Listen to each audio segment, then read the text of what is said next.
and welcome back to my channel. I'm so happy you're here today because I'll be talking about some books I read in September. I did do a recent reads video where I talk about like 4 books that I read, and I will link that in the description box. But today I'm going to be talking about a ton of books, so I'm just going to get right into it, starting with Mary by Nate Cassidy. I did vlog about this book, or it is in a weekly reading vlog, and you guys know I loved it. I gave it 5 stars.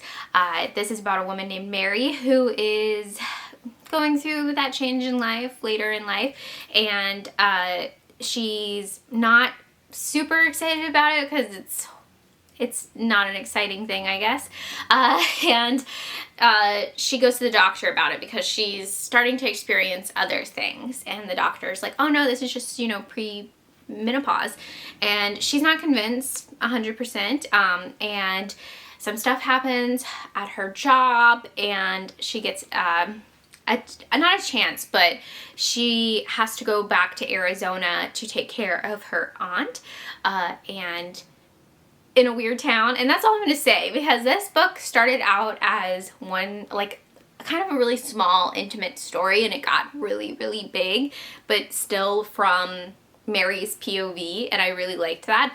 And yeah, it's just an awesome movie. If you like Carrie, if you like, I would say, any like American Psycho, Midsummer, like that stuff, you're gonna like this. There's movie references in this. There is a song used in this, and the song got stuck in my head like for a straight week. I will say that's my only grievance with this book, but excellent. I love the ending. It's super gory. It's fantastic. 5 stars. Highly suggest checking out Mary.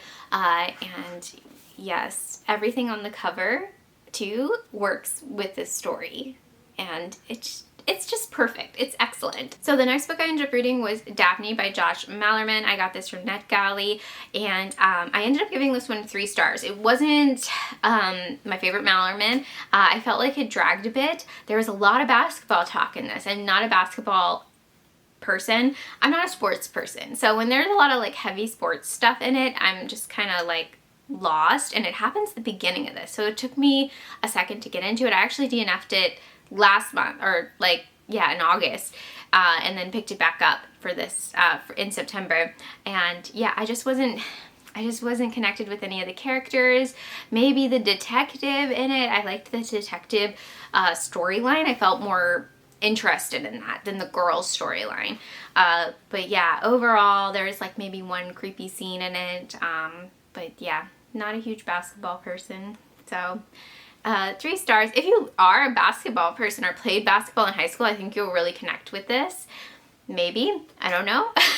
The next book I listened to was Stinetinglers, this R.L. Stine short story. This is middle grade, and I absolutely loved it. I had so much fun. Each story is a different narrator, and they really went with it. They really like acted in it. I loved it. It was so great. One of my favorite stories in this was bugs. It just reminded me of our sprints, how we always end up talking about bugs. And there was a couple other ones that I really liked, but I forget the name of them. But they're all really, really short, and it's just fantastic. And usually I don't do short stories, but this was done so well. It was so well produced. 5 stars. Highly suggest. The next book I listened to was Dowry of Blood by Tiffany D. Jackson. I got this from Libby, and it was another very well produced audiobook, full cast, podcast element. I absolutely loved it. It was fantastic. I will say my biggest thing with this is that there's like a really forced insta-love thing happened in it, and I wasn't a huge fan of that, but overall I really liked it. It felt very big. It felt, I don't want to say bigger than Carrie, because how can you get bigger than Carrie, but it felt like a really big, emotional, intense story, and I could see it being a film as iconic as Carrie. So I'm excited to see an adaptation of this, and absolutely love the writing. I love Tiffany D. Jackson. I loved White Smoke, so I love this. I'm giving it 4.5 though because of that romance. Like, Madeline, the main character, does not need a man. I'm sorry. The next book I ended up reading was Ghost Eaters by Clay McLeod Chapman. This book I absolutely loved. I knew I was going to love it because it takes place in Richmond. If you follow me over on Instagram, you probably saw my review for this already. I take a picture, well, I'm a ghost, and I take a picture in front of like a crypt, it's not a crypt. I don't know what it's called. It is not called a crypt though. I'm gonna call it a crypt. It is the Richmond Vampire Crypt in Hollywood Cemetery, and the opening of this has the main character sneaking in to Hollywood Cemetery and going to this particular crypt, and I just loved it. I'm biased. This story is about grief and addiction and the lengths you'll go to kind of find closure, I guess, and to be with the ones you love. It had like, yeah, those Pet Cemetery vibes a bit, but it took more of like a punk style to it, and I loved it. It's great. It's kind of like the Pallbearers Club in a way, like it has that rock and roll punk feel to it, but with ghosts, and I absolutely loved it. There's a lot of spiritualism in this. There's spiritualism, like history of spiritualism, Richmond historical stuff. So if you're a history buff, a spiritualist buff, you're going to absolutely love this. And I gave it 5 stars. If I could give it 5 million stars, I totally would. But yeah, and the cover does come up in the story. It definitely comes up a couple times. It's very scary, and highly suggest checking this one out. The next book I'm going to talk about is another new release. Well, it should be out. It should come out October 4th, and that is Curse the Reaper by Brian McCauley. I'm friends with this author over on Instagram, and he reached out and sent me this cool arc and this cool bookmark. I love it. And this is about a slasher reboot, and the guy that played the villain in it is like passed over to be in it, and there's some drama, there's some bad feelings, you know, because he made 8 films, and he's not feeling great about it, and we get his POV, and then we get to the POV of the guy that's replacing him in the reboot, and we get not flashbacks, but we get the screenplay to the actual slasher films, and it's fantastic. I absolutely loved that break of you would get a POV and then you'd get this screenplay, and I absolutely loved it because I'm a huge slasher person. You guys know this, and I love the movie. I love slasher movies. I love slasher books, and this was just a fun mix of both. I will say this is more psychological. This took on more of like a Jack Torrance kind of thing in it, and I absolutely loved it. It was fantastic. I was in it. I feel like I was savoring this book when I was reading it. I was reading it nice and slow and just enjoying it, and I gave it 5 stars, and I highly suggest checking this out. I believe this is a debut book as well, a debut author, so highly suggest checking out Brian McCauley's Curse of the Reaper, out October 4th. The next new release I ended up reading was Leech by Iron Ennis. I'm probably totally butchering this name.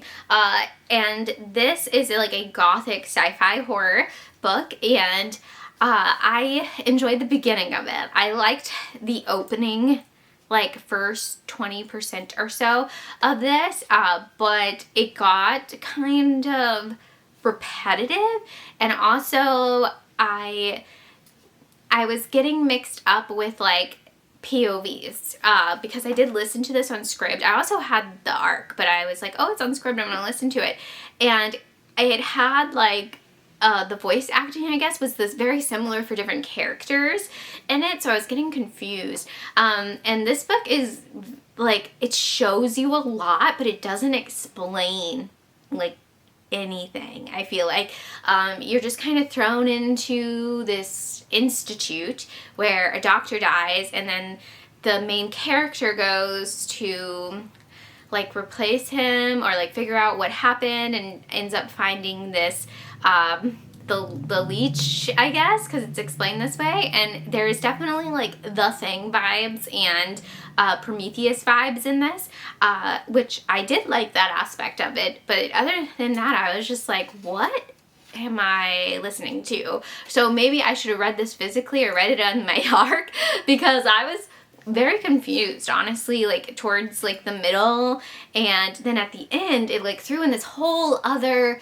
like thing that happened to the main character, and you're like, oh my gosh, this is horrible. Like there's a lot of horror happening throughout of it, a lot of body horror, pregnancy stuff, and I was like, yeah, this is really scary. And then there's something else that happens, it's like more emotional, and I was like, oh my gosh, I feel like this is kind of shoehorned in though. Like, we need to like work through this the whole book. Like, what's happening? They kind of explain stuff, and I don't know, I just felt like really lost through it, but I did really enjoy the atmosphere and like the body horror and the pregnancy stuff I really liked. There's like creepy twins in this too that I liked, and so I did enjoy it most part, but honestly I was just kind of like, what? I'm so confused.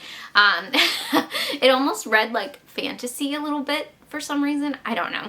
But I ended up giving it 3 stars. The next book I read is kind of a new book too. It's They Come From Water. I listened to this on Scribd, and this is a little short book. I think it's a novella, and it is about a woman going to clean up her grandparents' house in Florida, and because her mom like did a murder-suicide there, and she's with her sister, and there's like a bunch of really weird stuff happening. I also listened to this on Scribd, and you know, the audiobook did something really weird at the end of it. Like, the book ended and then it started over again. Like, I still had an hour left, but it was the same.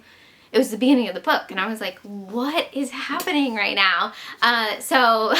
But overall, this book, I feel like was okay. It's a great summer horror book, I think, like a little cult summer horror book.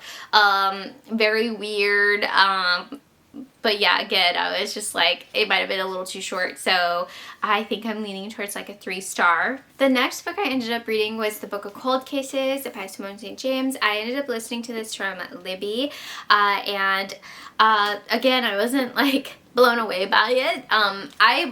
I read The Sundown Motel and I felt the same way. I was like, meh, okay. So I ended up giving this one 3 stars. This is told in like 2 different POVs and 2 different timelines, about like a woman serial killer in the 70s, and then this true crime podcaster goes and like interviews this serial killer, but I think she only killed like 2 guys, so I'm like confused, and then like some other character was introduced and I predicted the whole thing. So yeah, there's lots of spooky moments in this though, and I really like gothic spooky moments, and I wish it kind of just vibed with that more. So 3 stars. Next book I ended up listening to as well is A Dowry of Blood, and I talk about this in my vlog, so I'm not going to talk about it too much here, but I absolutely loved it. I gave it 5 stars. Highly suggest checking this one out. The audiobook was excellent as well. And then I ended up listening to The Awakening from Libby by Kate Chopin. I ended up listening to this because it is quoted in Mary. Each part has a Chopin quote in it, and it just works so well with the book. And then I went and listened to this, and it's fantastic. This book is really great. It's very sad though. It made me kind of depressed, but you can interpret it a different way. Of course, I interpreted it the most depressing way, so I ended up giving it 4 stars. Okay, so I read 13 novellas this month, and that's what like bumped up my number. At the beginning of the month, I did a whole vlog for it, so I am not gonna really talk about it at all. I will say, go check out the vlog, but one book I did forget to talk about in the vlog because my brain was freaking broken from reading 13 horror novellas in a week. I don't recommend doing that, by the way. I mean, if you want to, go for it. But I forgot to talk about For the Sake of by Judith Sonnet. This is an extreme horror book, horror novella, and it's a kind of like a, what do you call it? Like, it reminded me of that movie, like Control, I think, like where the person calls and is like, I'm a detective, this person stole stuff, and it's just like really uncomfortable, and it like escalates. So it's really weird because I listened to that true crime case and read this like the same day, and I was like, oh, so weird. This is a different premise. So this is about a woman whose daughter is kidnapped, and she's called by the kidnappers, and is told to do things like more escalate, escalate, escalate. There's another book to this series too, so I'm kind of intrigued by it, but it wasn't my favorite Judith sonnet. That is still The Clown Hunt, but I did enjoy this on some weird level, and ended up giving it 3.5 stars. But yes, go check out that vlog if you want to hear my thoughts about 12 other novellas, and that is it for this wrap up. I tried to keep this as short as I possibly could. Let me know what your favorite book was in September, and you guys have a great day. Bye!